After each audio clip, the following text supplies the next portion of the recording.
Ce sont devant les bureaux de vote que 2 millions d'électeurs libériens devaient se presser ce 7 novembre pour élire le successeur d'Ellen Johnson Sirleaf.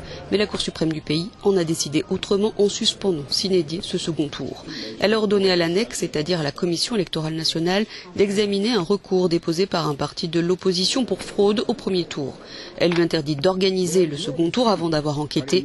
La Cour suprême devra alors statuer. Si elle est ensuite saisie, elle pourrait opter pour l'organisation d'un nouveau premier tour. Le chef de la communication du candidat, George Weah, a pris acte. Le parti de notre adversaire jubile, ses supporters dansent parce que le parti de la liberté a agi en leur faveur.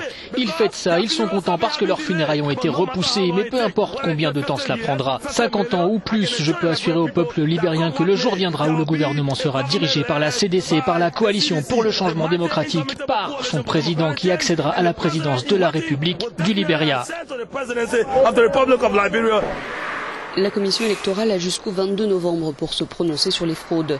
Le second tour devait opposer George Weah de la CDC, arrivé en tête avec 38% des voix, à Joseph Boakai, le vice-président sortant de Sirleaf du parti de l'Unité, qui avait récolté 28% des voix. Le troisième homme du premier tour est celui-là même dont le parti a déposé le recours pour fraude, Charles Brunskin, leader du Parti de la Liberté. Les observateurs internationaux avaient jugé le déroulement du premier tour crédible.